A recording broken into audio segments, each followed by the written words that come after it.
శ్రీ కోమటిరెడ్డి రాజగోపాల్ రెడ్డి. శ్రీ కోమటిరెడ్డి రాజగోపాల్ రెడ్డి.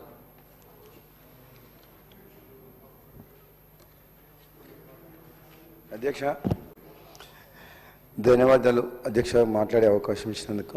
అధ్యక్ష, ఈరోజు 3-4 సబ్జెక్టులు ఇచ్చిండు, కానీ ఇప్పుడు సమయం తక్కువ ఉందని చెప్పేసి చాలామంది సభ్యులు కూడా మాట్లాడుతూ ఉన్నారు కాబట్టి ఎక్కువ సమయం ఏం తీసుకున్నాను అధ్యక్ష.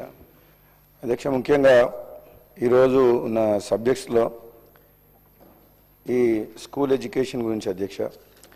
ఎడ్యుకేషన్ సిస్టమ్ మీద ఇప్పుడు ముఖ్యమంత్రి గారు పోర్ట్ఫోలియో కూడా తనకే ఉంది కాబట్టి ఈ విద్యా వ్యవస్థలో సమూలమైన మార్పులు తీసుకొస్తేందుకు ప్రయత్నాలు జరుగుతున్నాయి అధ్యక్ష.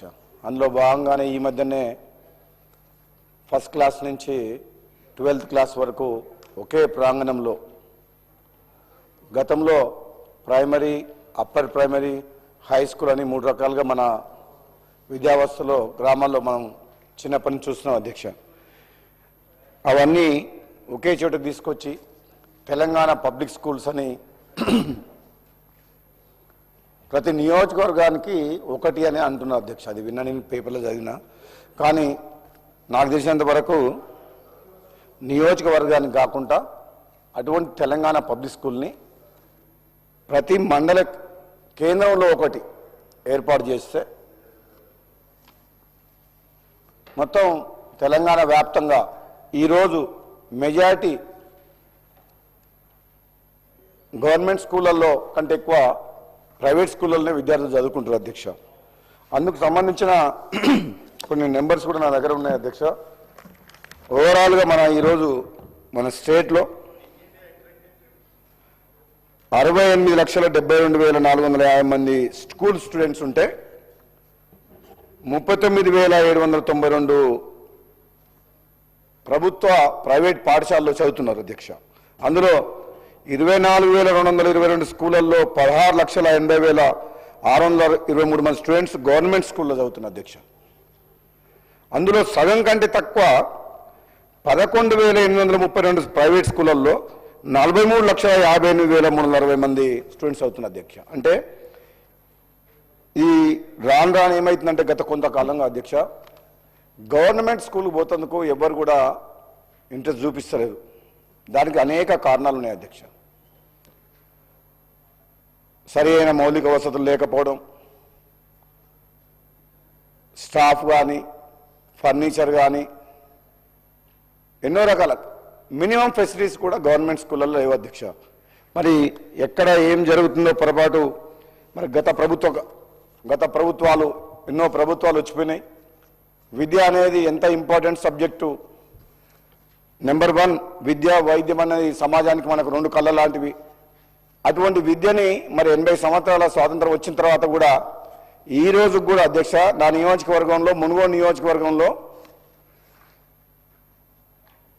Primary, upper primary, high schools కలిసి 330 స్కూల్స్ ఉన్నాయి అధ్యక్ష.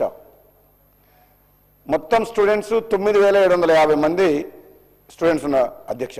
అంటే యావరేజ్గా ప్రతి స్కూల్లో 30 మంది ఉన్నారు.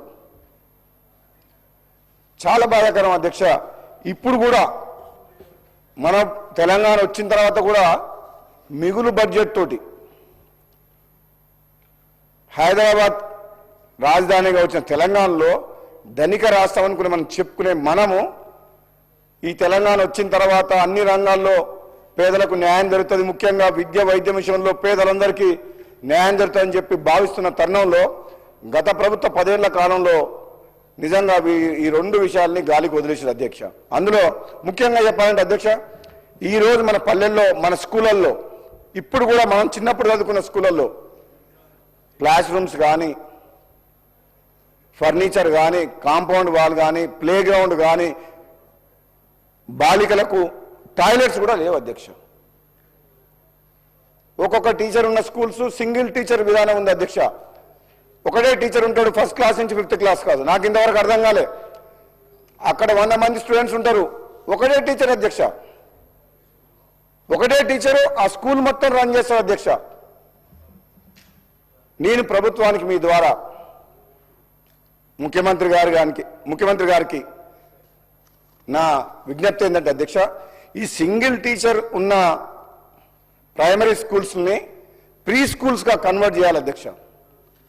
ప్రీ స్కూల్గా కన్వర్ట్ చేస్తే నర్సరీ, ఎల్కేజీ, యూకేజీ వరకు ఆ స్కూళ్ళు అప్పుడున్న ఇన్ఫ్రాస్ట్రక్చర్ సరిపోద్ది అధ్యక్ష. రిమైనింగ్ ఇప్పుడు మనం ఏదైతే అనుకుంటున్నామో ప్రభుత్వం ఆలోచిస్తుందో సరౌండింగ్లో నియరెస్ట్లో మేజర్ విలేజ్లో ఎక్కడైతే క్లస్టర్ స్కూల్గా ఏర్పాటు చేసి 1వ తరగతి నుంచి 12వ తరగతి వరకు ఇంటర్మీడియట్ విధానం తీసేసి 11th, 12th క్లాస్ పెడతా అంటారు. కాబట్టి అది చాలా మంచి ఆలోచన. ముఖ్యమంత్రి గారు విద్యాశాఖ మంత్రిగా ఉన్నారు కాబట్టి ఆ పోర్ట్ఫోలియో నిర్వహిస్తున్నారు కాబట్టి దాన్ని కూడా సమూలమైన మార్పులు తీసుకురావాలని చెప్పి తెలంగాణ విద్యారంగంలో ఆ తెలంగాణ పబ్లిక్ స్కూల్లో ప్రతి మండల కేంద్రంలో ఒకటి మామూలుగానైతే ఇప్పుడున్న పరిస్థితుల్లో అధ్యక్ష ఈ లెక్కల ప్రకారం చూస్తే గవర్నమెంట్ స్కూల్స్ కానీ కాలేజీలు కానీ కంటే ఎక్కువ ప్రైవేట్ దగ్గరనే ఎక్కువ స్ట్రెంత్ ఉంది అధ్యక్ష. అంటే దాన్ని బట్టి అర్థమవుతుంది అధ్యక్ష, మనం సమాజంలో 75% మధ్యతరగతి పేదవాళ్ళు ఉంటారు అధ్యక్ష. వాళ్లకు విద్య, వైద్యం అందించాల్సిన బాధ్యత మన ప్రభుత్వం మీద ఉంది. కానీ ఈరోజు రివర్స్ ఉంది అధ్యక్ష. 75% పీపుల్ ప్రైవేట్ స్కూళ్ళలోకి పోతుండ్రు, ప్రైవేట్ కాలేజీలకు పోతున్నారు. 25% మాత్రమే గవర్నమెంట్ స్కూళ్ళల్లో, గవర్నమెంట్ కాలేజీలో చదువుతుండ్రు. వైద్య రంగంలో కూడా అంతే ఉంది అధ్యక్ష. కాబట్టి దీన్ని ప్రభుత్వం సీరియస్గా తీసుకొని తెలంగాణ పబ్లిక్ స్కూల్స్ని పెద్ద ఎత్తున ఒకటి కాదు మండలానికి ఒక 3-4 స్కూల్ చేసినా కానీ రాబోయే రోజుల్లో ప్రైవేట్ స్కూల్కు ఎవరు కూడా పంపించారు అధ్యక్ష. కేవలం మన దగ్గర ఫెసిలిటీస్ లేవు, సరి అయిన బోధన లేదు, బిల్డింగ్స్ లేవు, అన్ని రకాలుగా పట్టించుకునే నాదులు లేడు ఈ గవర్నమెంట్ స్కూళ్ళల్లో అన్న ఉద్దేశంతో పేదవాళ్ళు వాళ్ళు ఎంత కష్టపడైనా సరే చుట్టుపక్కల గ్రామాల ప్రైవేట్ స్కూల్కి ఏదైనా మా మండల హెడ్ క్వార్టర్కు ఆటోలలో, బస్సులలో పంపిస్తున్నారు. కానీ గవర్నమెంట్ స్కూల్ ఊర్లోనే గవర్నమెంట్ స్కూల్ ఉంటుంది అధ్యక్ష, కానీ పిల్లల్ని పంపిస్తలేరు. నేను చాలా స్కూల్లో ట్రై చేసే స్కూల్ టీచర్స్ లేరు, స్టాఫ్ లేరు, క్లాస్ రూమ్స్ లేవు, బెంచెస్ లేవు. ఏం చేయలేక వాళ్ళు విలేజ్లోకి వెళ్ళి 12 కిలోమీటర్లు చిన్న చిన్న పిల్లల్ని పంపిస్తారు అధ్యక్ష.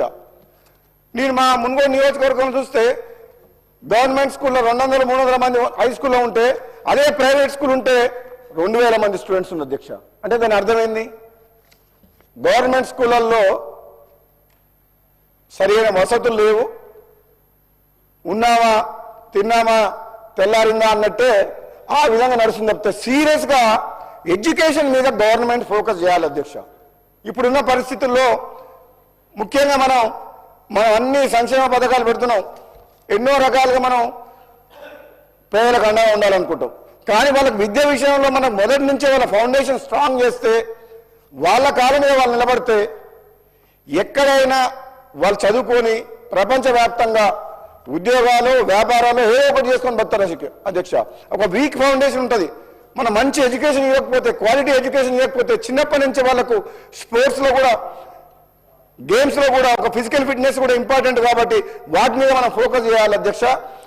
అదేవిధంగా అధ్యక్ష హాస్టల్స్ విషయానికి వస్తే అధ్యక్ష, ఉదాహరణకు మా మున్గోడు నియోజకవర్గంలో 18 హాస్టల్స్ ఉన్నాయి అధ్యక్ష. KGBV girls hostels 6, BC residential Mahatma Jyotirao Phule girls hostel 1, boys 1, minority residential school boys hostel 1, ST residential hostel 1, SC residential school girls 1, boys 1, 2, Telangana residential general Choutuppal అంటే మీకు తెలుసు అధ్యక్ష, సర్వెల్ ఇది మనం ఉమ్మడి ఆంధ్రప్రదేశ్లో 1970s పివి నరసింహారావు ఆధ్వర్యంలో అప్పటి ముఖ్యమంత్రి గారు ఆధ్వర్యంలో పెట్టిన సర్వెల్ స్కూల్ అందరికీ తెలుసు. అదేవిధంగా తెలంగాణ మోడల్ స్కూల్ ఎడ్యుకేషన్ అని చెప్పి 4 ఇలా 18 ఉన్నాయి అధ్యక్ష. ఎంత బాధాకరమైన విషయం అంటే అధ్యక్ష, నేను ఆల్మోస్ట్ అన్ని ఒకదాని తర్వాత 18 హాస్టల్స్ పోయినా అధ్యక్ష. పర్సనల్గా విజిట్ చేసిన హాస్టల్లో ఫెసిలిటీస్ ఎట్లున్నాయి. ఒక్కొక్క రెసిడెన్షియల్ హాస్టల్లో గర్ల్స్ బాయ్స్ దాంట్లో 300 to 400 మధ్యన ఉన్నారు అధ్యక్ష. అంటే అక్కడ పోయినప్పుడు నిజంగా కేజీబీబీ మరి కూడా ఫస్ట్ విజిట్ చేసిన అధ్యక్ష, 360 మంది గర్ల్స్ ఉంటే 8 బాత్రూమ్లు 8 లాట్రిన్లు ఉన్నాయి అధ్యక్ష. వాళ్ళు నాతో మాట్లాడడం ఏంటంటే గర్ల్స్ మాట్లాడుకుంటా 3 అవర్స్ మేము లైన్లో నిలబడాలి సార్, మాకు సరిగా నీళ్ళు రావు, డ్రైనేజ్ సిస్టమ్ కరెక్ట్ లేదు, మేము 340 మంది గర్ల్స్ ఉన్నాం, ఈ బాత్రూమ్ల పరిస్థితి